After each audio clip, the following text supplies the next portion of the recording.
organic, unpredictable, unknown, lovely, beautiful, a sense of fulfillment. This is part of the pleasures of life and not the chores of life.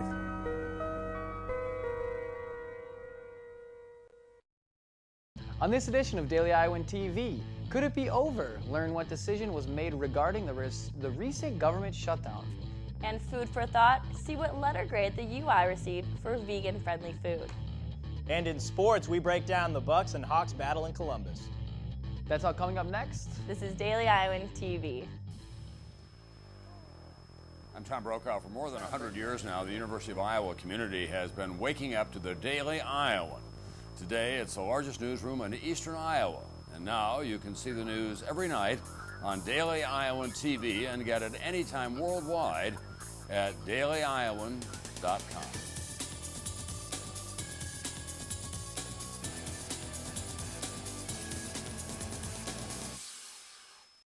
After much debate, the government shutdown could finally come to a close tonight. Welcome, everybody. I'm Jacob Esser. And I'm Rebecca Swibes. A long 16-day battle it has been for both Republicans and Democrats. But the shutdown could come to an end tonight. Early Wednesday morning, Senate leaders from both parties managed to push through a vote that would reopen the government and keep the U.S. from potentially damaging default. The party feud began on October 1st when conservative Republicans could not come to an agreement on how to defund President Obama's new health care plan, known as the Affordable Care Act. This political fight bumped up against the final date to fund the national debt, which would be tomorrow. Without an agreement, the U.S. will not be able to pay its bills for the first time in history. Officials said this is only a temporary solution to the problem at hand. Johnson County's Election Day is just around the corner, and the big topic on the ballot this year is the 21 ordinance. To enhance voter turnout, flyers have been handed out throughout the week, like the one pictured here. With that date fast approaching, early voting has become widely popular. Locations around the UI campus have been set up to make early voting more convenient for student voters. The official Election Day will take place on November 6th. Due to a recent study, the UI dining halls has received a poor rating for accommodating the needs of vegans. But the Hawks aren't the only school lacking in this area. Our own Chelsea Brown has the scoop. A person following a vegan diet does not eat eggs, milk, dairy products, and any food ingredient derived from an animal. But Iowa, being a meat mecca in the United States, was reported to not be meeting the needs of college students who follow a vegan diet. A shocking ranking done by PETA 2 failed most Iowa colleges and gave the University of Iowa a 33% satisfaction rate for meeting vegan and vegetarian needs. But 30%, 33%, that's pretty awful. I didn't expect that, no. But a lot of students believe that a lot of confusion lies with the labeling in the dining hall of what certain foods are vegan. Exactly, yeah, and it was hard for me to tell if things were vegan or not. Sometimes I would just question whether or not there were some dairy byproducts in a lot of the things I was eating because I wasn't sure. UI Dining Hall Director Jill Irvin does not know the confirmation of the study, but claims that there are plenty of options for these students and resources to accommodate their needs. We don't use strange food. We use the same kind of food everybody else does. So if peas are vegan for everybody else, they're vegan for us as well. So if we have vegan customers who are unhappy or don't think that we're meeting all of their needs, I encourage them to come to us because we're more than happy to work with them. Irvin plans to look over this research and help improve the choices to meet these dietary needs in the future. We're always trying to find new things for our menu. We eat here just like all the students eat here, so sometimes we get tired of what we had. So we're always looking for new menu items and certainly looking for new vegan menu items to incorporate as well. Chelsea Brown, Daily Iowan TV. Now let's take a look at some news beyond Iowa. 4 women were found dead after a boat capsized near Florida early Wednesday morning. Officials suggested that the migrants were trying to cross into Florida. The police did not state a reason for the boat capsizing. 11 other people from the capsized boat were taken into custody by police.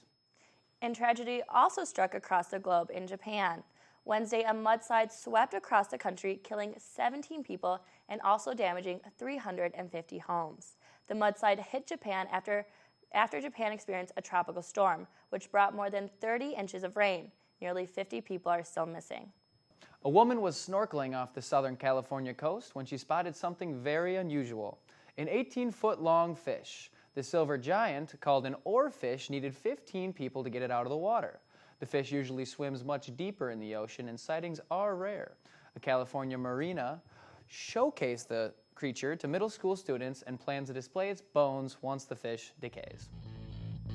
Coming up later in the show, go nuts for donuts. Hear more in our Wednesday segment, Hawkeye Buzz. And later in sports, basketball is back, and we're ready for the return of the Hawks on the hardwood. Now we'll hand it over to our own Tiara Simpson with your weather forecast. Tiara? Thanks, guys. Today was a little gloomy, but we finally received the fall weather we all have been looking forward to. I don't know about you guys, but I definitely brought out my fall boots and sweater today. And lucky for us, it looks like this fall weather is going to be sticking around for the remainder of the week. Tomorrow, we will start off the morning at 52 degrees. Moving into the afternoon, that temperature should rise to 61 degrees before dipping back down to a frigid 45 degrees in the evening with partially cloudy skies. Looking towards the rest of the week, Friday and Saturday will be in the mid to high 50s with partially cloudy skies. Sunday, we can expect the temperature to drop to 52 degrees with clear skies. Monday and Tuesday, we should see the temperature rise to the low 60s with partly cloudy skies. That's all I have for your weather. Back to you. Iowa SJMC. Want a major that'll take you somewhere?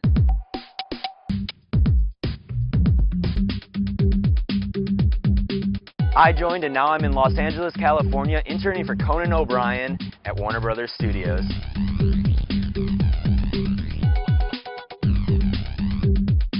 I joined and now I'm working in public relations for diabetes research. SJMC. And now it's time for our Wednesday segment, Hawkeye Buzz, with our own Alyssa Bergamini. Alyssa, what's buzzing?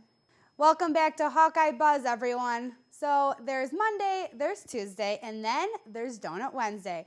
That's right, you heard me, donuts. It's the fall season here in Iowa City, and there's one bakery that can't seem to keep their tasty treats on the shelf. Earlier today, I caught up with Wilson's Apple Orchard, which makes donuts that don't fall too far from the tree. Hey guys, I'm here at Wilson's Apple Orchard, where today I'm not eating apples, but instead eating donuts. Come on, let's go warm up inside. It's only 7 a.m. and these ladies are already in the kitchen. With the help of lots of baking powder, kneading, rolling, cutting, and with the touch of their famous apples, dozen upon dozens of apple cider donuts are made. So why is this weekend hot commodity now a Wednesday trend? We previously offered fresh donuts only on the weekends, and customers kept asking for fresh donuts at other times, and so we started Donut Wednesdays. So we can't do donuts every day, so we just picked one day of the week to have donuts, and it's been really popular. Well, there you have it, folks, Donut Wednesday. Fresh from the oven and into the store. Make sure you enjoy this seasonal treat before the time ticks away. We are open during the months of August, September, and October, so yes, there are 2 more Donut Wednesdays. Alyssa Bergamini, Daily Iowan TV. Such a fun morning there, so make sure to stop on by and try them out. That's all for Hawkeye Buzz today. Have a great weekend, and back to you to the desk. Thanks, Alyssa. That looks delicious. I have to say those Apple Orchard donuts are like my favorite thing about the fall. Absolutely. I'll be the first one to admit I absolutely love donuts. Right? Yes. But the Apple Orchard ones? Yes. Those are A+. Yes. But now let's throw it over to Cody Goodwin for a look at everything black and gold. Cody? Thanks, guys. I got to admit, personally, I'm a fan of Dunkin' Donuts, so thank goodness they finally put one in Coralville. Welcome back to your Hump Day edition of the Daily Iowan TV Sports Studio. Pigskin on the program this evening with the Hawks back in action after the bye week, and our resident ranter Ben Ross on set to break down Saturday's showdown with Urban Meyer's Buckeyes. But we start with today's centerpiece, a black and gold game preview from our football beat reporter, Jordan Cabiales. The Hawkeyes haven't seen the Buckeyes since 2010, when Ohio State got the win at historic Kinnick Stadium 20-17. However, Ohio State is a completely different team than 3 years ago, with a different coach and a different quarterback. They're both really good. I'm good in comparisons.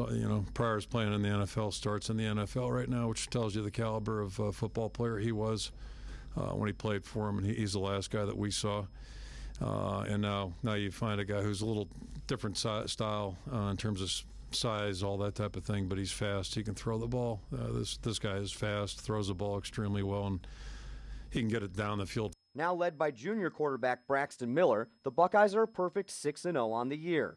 Despite only playing in 4 of the 6 games due to injury, Miller is 49 of 75 with 609 yards and 6 touchdowns.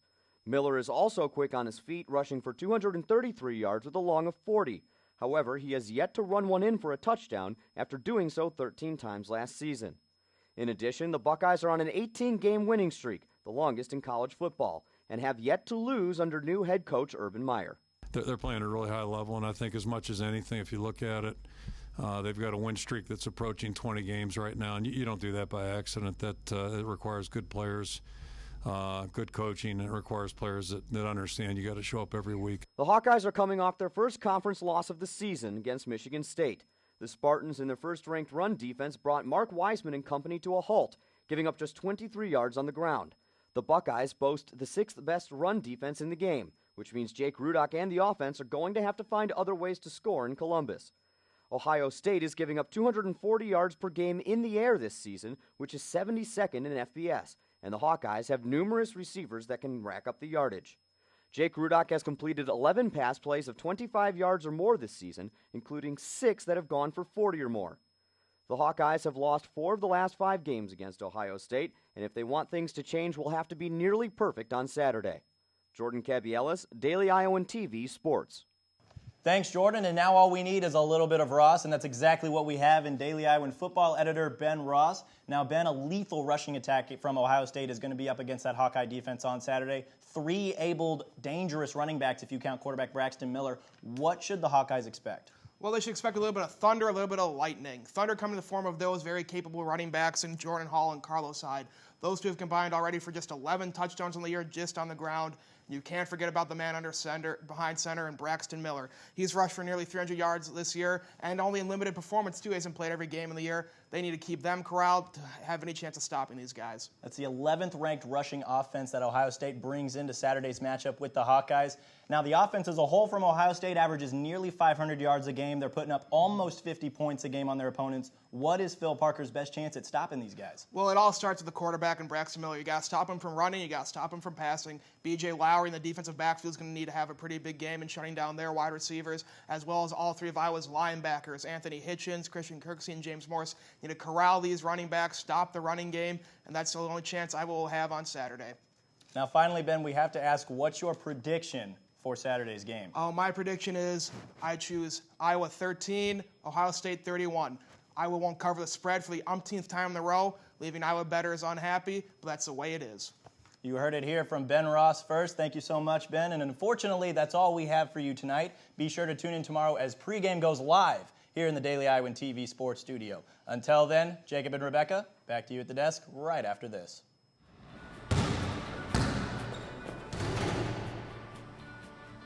We're bigger, we're deeper, and we're more experienced than we've ever been. But here's White, ducks it through. Evans gets the step on the drive, score, and a foul. Now he throws it down. Marble with the play made to Aaron White.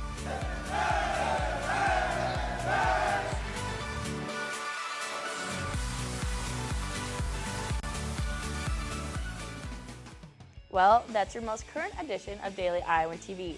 Check us out at the same time tomorrow or anytime at dailyiowan.com. Thanks for watching, everybody, and have a great night.